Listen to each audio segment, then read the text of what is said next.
Isang napakagandang beachfront resort ang ating nadiskubre sa Zambales na may Instagrammable na infinity pool, may malinis na dagat at pino ang buhangin. May perfect view ng sunset, may mga water activities na pwede nyong ma-avail, katulad ng banana boat, jet ski, at marami pang iba. Pwede nyo rin itry mag-ATV ride. At may libreng fire dance pa pag weekend. At free na din kayong makakapaglaro ng basketball at volleyball.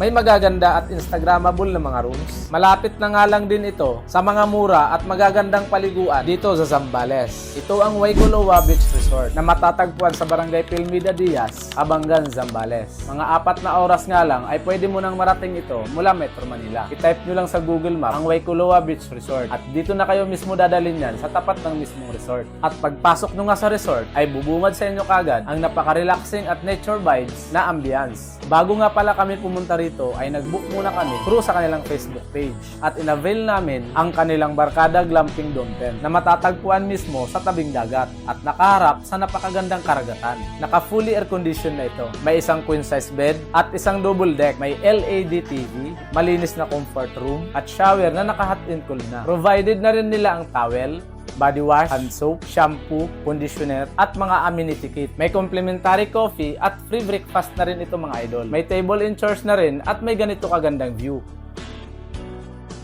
Kaya nitong mag-accommodate ng 3 to 6 packs. Kaya swak to sa family or barkada accommodation. Isa nga sa paborito kong tambayan dito ay yung kanilang bar na nasa gilid lang din mismo ng dalampasigan. Napaka-presko ng hangin at napakaganda ng view mapaaraw man o gabi. Marami ding spot dito na picture perfect na ang sarap tambayan habang pinagmamasdan ang karagatan at ang kabundukan. Meron na rin silang in-house restaurant na pwede nyong orderin ang mga paborito nyong foods. At kung gusto nyong itry yung kanilang mga water activities at ATV ride ay sabi lang po kayo sa kanilang mga staff para ma-assist nila kayo. At bukod nga sa in-avail naming room, ay marami pa silang mga rooms na pwede nyong ma-avail. Katulad na lamang itong kanilang Premium King Penthouse Suite Outdoor Inflatable Jacuzzi na kayang mag-accommodate ng 2 to 4 packs na mayroon ng isang king-size bed at isang queen-size bed, fully air-conditioned with comfort room at naka-heated shower na. Tapos may outdoor inflatable jacuzzi at terrace na may overlooking view ng magandang karagatan at ng kabundukan. Barkada room na kayang mag-accommodate ng 6 to 10 packs.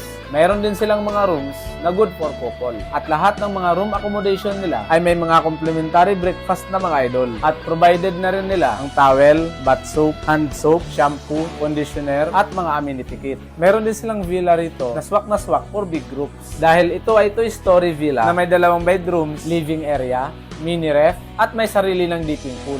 At kung mas affordable naman ang hanap nyo, ay mas recommended ko itong kanilang Barkada Beach House. At tabi lang din naman ito ng kanilang main building at kalsada lang ang pagitan. Kaya hindi naman ganun kalayo sa mismong beach area at sa kanilang infinity pool. At kung day tour lang ang gusto nyo, ay 600 pesos naman yung kanilang entrance fee from 8 a.m. to 4 p.m. At may access na kayo sa kanilang infinity pool, sa beach area, playground, at paggamit sa kanilang basketball court, volleyball court, at sa kanilang mga kabanas. For more details, ay pwede kayong mag-direct inquire sa kanilang Facebook page. Ito nga pala si Kuya Randy Adventures. Enjoy and God bless!